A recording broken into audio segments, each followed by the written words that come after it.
Hi, we're Josh and Alex, two aspiring travelers looking to break away from a conventional life of working 9 to 5 by moving into a converted Sprinter van and traveling all across North America. Follow us along as we transition from our traditional lives and journey to wherever life calls us and our pup Porter.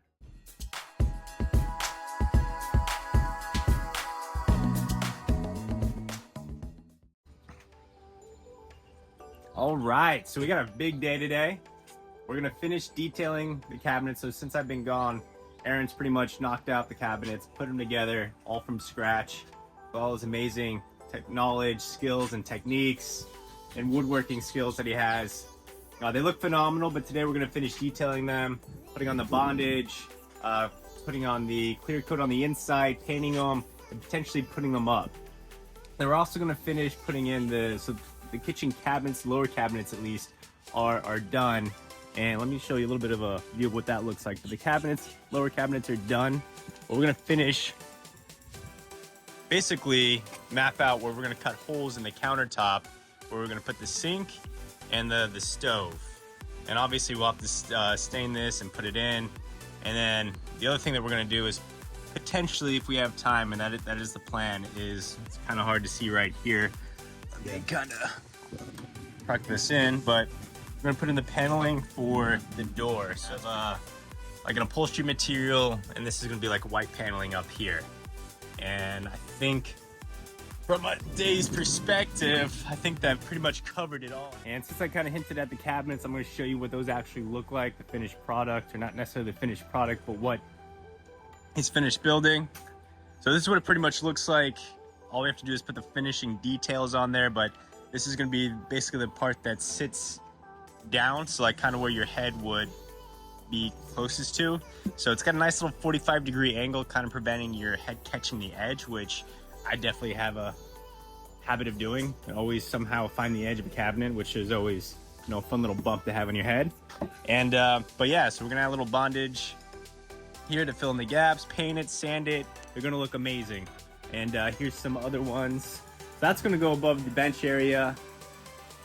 This is gonna go above the bed, and this is gonna be above the kitchen. So cabinets are built, just need to put finishing details on them, and we can hang them up, hopefully get the door paneling in, get that finished, and then also finish the counter. So big day, lots to get done.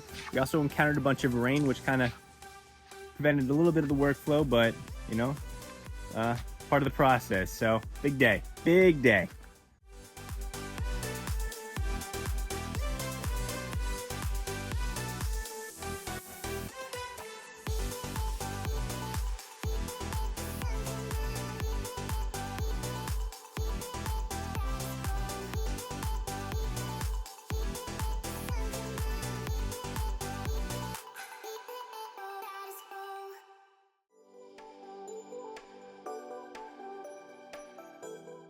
Okay, so we pretty much just marked out where we're gonna cut holes in this countertop, this butcher block. So this is where the stove is gonna be, the induction's 2-burner stove. We kind of put it off center a little bit, just so it's hold it to the front a little bit. That way it's not too close to the wall right here. The heat doesn't go straight up to the cabinet. It's like gonna be up here. And I don't know, for me personally, just standing in front of a stove, this just feels a little bit more natural to have the burners closer to me than farther away. And then over here, we have it marked out where the sink's gonna go. And it's basically a perfect little snug fit underneath. Fits right in here, so we don't really have to cut into these walls at all. So it's a perfect little fit. Yeah. So to me, that means it's meant to be. So right now we just gotta go ahead and cut the holes in this thing, stain it, sand it, get it all prepped and ready to get installed. Did I miss anything? No, nailed it, man. Hey, I'm getting the hang of this.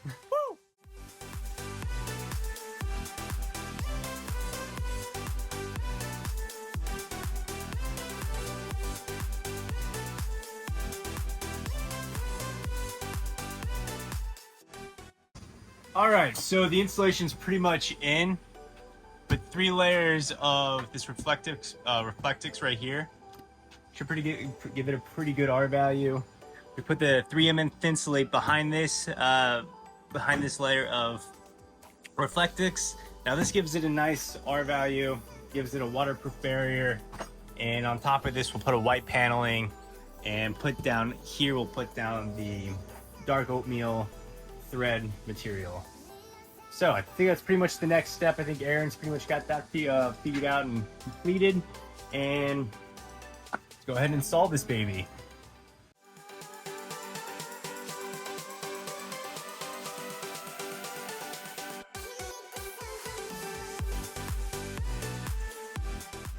All right, so we didn't quite get to everything we wanted to today, but we got a lot accomplished. We actually just got back from taking a little food break and picking out some stuff for the flooring in the shower. It's right here. And then also for the backsplash, which I'll show you in a minute. But I do want to show you what we were able to get accomplished today, which is putting in most of the insulation for the wall. So this will be behind the kitchen area. And basically it's got a double layer of insulation board, and then we put up the Reflectix today, which will give it a pretty good R value, pretty good amount of insulation from the sun, because the walls get a lot of heat. And a lot of the other thing that we were able to get done is we got another board like this white panel board put in, or basically shaped in. We cut out the little holes so it all fit the area well. We were able to do the butcher block, which will be basically the counter space. We got that mapped out for cutting the holes, which Aaron will get that all done probably later this week or this weekend. And then we were able to also put in a lot of the insulation for the sliding glass door.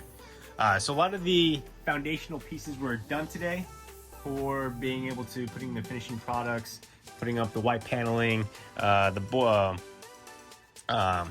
material board down here, the one up here. That's pretty much all finished and ready to go. It's just putting it in place. So we're able to get a lot done there. I don't know if you want to add anything there, Aaron.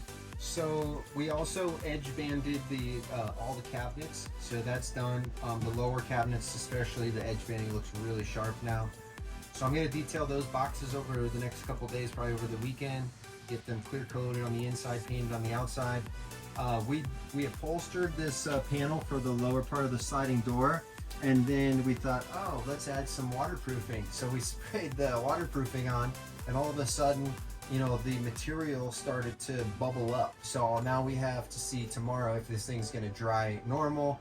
I have the feeling that some kind of solvent in the waterproof coating actually ate at the glue, or, you know, basically neutralized the glue, and so it started coming apart. So it's a bummer because, you know, worked hard and had that thing perfect, and just trying to protect it may have ruined it. Yeah, so. huge bummer. That's you know, it's a day in the life of working on a van and putting together a little tiny house. Little hiccups that pop out of nowhere. But let's go ahead and show them some of the outside work, the work that you mostly worked on. I did most of the insulation. You did the bondage. All right, so we're in the shop. This is the top door panel. This is the wall panel for behind the kitchen for the upper and lowers. We've got over here, we've got the upper cabinets for above the box bench seat. When you first come in the slider, it's directly ahead. We have the one for the foot of the bed, the his and hers kind of closet. This one is the kitchen. And if you notice, the way I did the cabinets is I put a 45-degree angle on the front so that it cuts the corner. This is great, so you don't ever hit your head. It's a small space, you can hit your head easily. Yep, which I do all the time. Now, also, the cool thing is when you're in a van, if it was just square and flat off, stuff always falls out. So things shift around in the van. So these are actually, you know, like 1.5 inches deep with this lip on here. So actually, things are a lot more secure, I guess you could say. And so, got to fabricate the doors for all these. But here's a sneak peek at the lowers. Let me pull it out. See if you can show it from the front.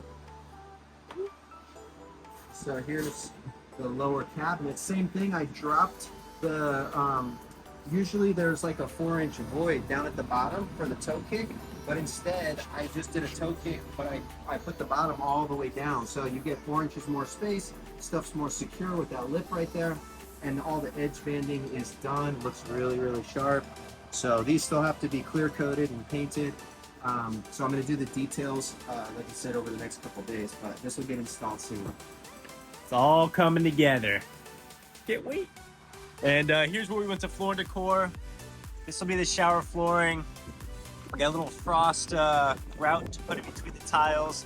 That'll basically match the Duma walls that we're putting up inside the shower bathroom.